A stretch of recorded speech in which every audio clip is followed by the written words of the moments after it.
जय हिंद दोस्तों। तो मैं चंदन कुमार आप सभी का हिंदी मेंटोल आपका दोस्त आपका भाई जो दिल से आएगा वो कमेंट कीजिएगा। तो आज की इस वीडियो के अंदर हम समझने वाले हैं हिंदी क्लास 12 चैप्टर 3 संपूर्ण क्रांति। इसके लेखक परिचय के बारे में हम पढ़ने वाले हैं, क्योंकि आप सभी को पता है कि लेखक परिचय से ज्यादा ऑब्जेक्टिव बनने का चांस रहता है। तो इस संपूर्ण क्रांति के लेखक कौन है? तो जयप्रकाश नारायण। तो लेट स्टार्ट करते हैं लेखक परिचय। तो चैप्टर 3 संपूर्ण क्रांति और इसके लेखक कौन है? ये क्या है? एक भाषण है। ये क्या है? एक भाषण है। तो इसके लेखक कौन है? तो लोकनायक जयप्रकाश नारायण। लोकनायक इसे उपाधि लोगों के द्वारा दिया गया था। और इसके बचपन का नाम क्या है? या पुकार का नाम बोले या बचपन का नाम बोले तो वह क्या है? बाउल है। और इनका जन्म कब हुआ था? 11 अक्टूबर 1902 सीताबदियारा गांव यूपी के बलिया और बिहार के सारण जिला में फैला हुआ है। और इनके माता का नाम क्या है? तो फूल रानी। और पिता का नाम क्या है? हर्षु दयाल है।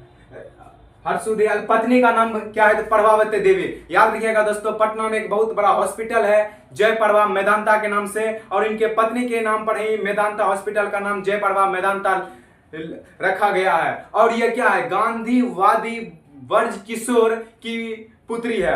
क्या है?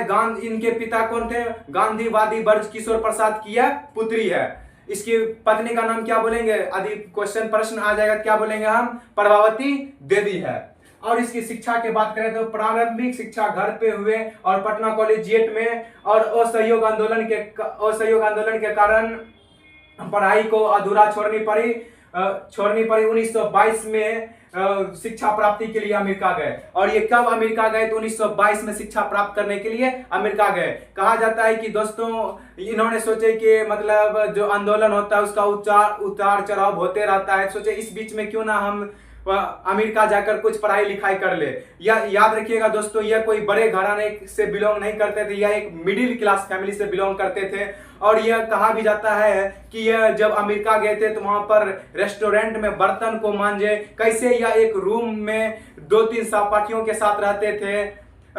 और जब छुट्टी आप लोगों को जब संडे का छुट्टी मिलते हैं तो बहुत सारे हमारे दोस्त पार्क घूमने चले जाते हैं, कहीं कहीं मार्केट घूमने चले जाते हैं, कोई अच्छे प्लेस जाते हैं। पर याद ये जो हमारे जयप्रकाश नारायण है, जब इनको संडे को छुट्टी मिलती थी तो उस समय या किसी होटल में जाकर काम कर लेते थे कि उससे क्या हो, उसके 2 वक्त की खाना मिल जाए। और इस कठिनाइयों के सामने करते हुए और इसे यहाँ के लोग क्या बोलने लगे कि यह अमेरिका के दलाल हैं। ठीक है, ये अमेरिका पढ़ने के लिए कब गए थे? तो 1922 में। और कैलिफोर्निया जैसे विश्वविद्यालय में इन्हें पढ़ने का मौका मिला, पढ़ाई किए, और लेकिन मां की अस्वस्थता के कारण पीएचडी नहीं कर सके और घर लौट गए। याद रखिएगा दोस्तों, माता पिता एक ऐसे होते हैं, देखिए ये अपने माता की अस्वस्थता के कारण पीएचडी किए बिना ही घर लौट गए। याद रखिएगा दोस्तों, आप अपनी माता पिता से बहुत ज्यादा प्यार कीजिए। आप उनकी तबीयत थोड़ा सा भी बिगड़ जाए तो उनका सेहत का ज्यादा ख्याल रखिए। बताइए, ये इतने बड़े मतलब इंसान होते हुए जयप्रकाश नारायण ये अपना खुद पीएचडी छोड़ के माता की अस्वस्थता के कारण घर लौट गए। अपने माता पिता के प्रति ज्यादा सहानुभूति दिखाइए। और राजनीतिक जीवन की बात करें तो 1929 में कांग्रेस में शामिल हुए। ये कब कांग्रेस में शामिल हुए? तो 1929 में कांग्रेस में शामिल हुए।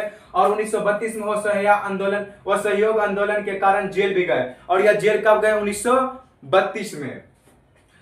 और जेल आने के बाद कांग्रेस सोशलिस्ट पार्टी के गठन में अहम योगदान निभाए। और जब जेल से ये आए तो कांग्रेस सोशलिस्ट पार्टी के गठन में अपना सहयोग दिया, अपना अच्छी भूमिका निभाए। और आजादी के बाद 1952 में प्रजा सोशलिस्ट पार्टी का गठन हुआ। और आजादी के बाद इन्होंने क्या किया? प्रजा सोशलिस्ट पार्टी का गठन किए। और उसके बाद धीरे धीरे राजनीतिक से स्वयं को अलग कर लिए। और यह धीरे धीरे क्या किए? स्वयं को राजनीति के प्रति से अलग कर लिए। और आपातकाल के दौरान इन्हें जेल भी जाना पड़ा। और आपको पता है कि इंदिरा गांधी के शासन के दौरान में आपातकाल लगा था। आपातकाल के दौरान इनको जेल भी जाना पड़ा था दोस्तों। और इसके मार्गदर्शन में ही जनता पार्टी का गठन हुआ। और याद रखिएगा, किसके मार्गदर्शन में ही जनता पार्टी का गठन हुआ? तो जयप्रकाश नारायण के मार्गदर्शन में जनता पार्टी का गठन हुआ। यह कांग्रेस कब ज्वाइन किए थे? 1929 में। और यह जेल कब, उस सविनय आंदोलन के दौरान यह जेल कब गए थे? तो 1932 में। और प्रजा सोशलिस्ट पार्टी का गठन कब हुआ? आजादी के बाद 1952 में। और देखिए, और इसकी कुछ रचनाएं के बारे में बात करते हैं तो रिस्ट्रिक्शंस ऑफ इंडियन पॉलिटी की रचना की, या रिस्ट्रिक्शन ऑफ इंडियन पॉलिटी की रचना की। और सम्मान की बात किया जाए तो 1965 में समाज सेवा के लिए इसे 1965 में समाज सेवा के लिए इसे किस पुरस्कार से सम्मानित किया गया था? तो मैगेसे सम्मान से सम्मानित किया गया था। और 1998 में इसे भारत रत्न भी मिला था इनकी मृत्यु के बाद। और भाषण कब दिए थे? यह जो ऐतिहासिक भाषण है, यह भाषण कब दिए थे? तो 5 जून 1974 के पटना के गांधी मैदान में। और कहा भी जाता है कि यह एक ऐसा भाषण है कि ऐसे भाषण इस भाषण के दौरान जितना भीड़ पटना के गांधी मैदान में लगे थे, आज तक उतना भीड़ कभी नहीं लगे हैं। और हाल फिलहाल में पुष्पा भी आए थे, फिर भी उतना भीड़ इकट्ठा नहीं कर पाए थे। और जब ये भाषण दे रहे थे उसके दौरान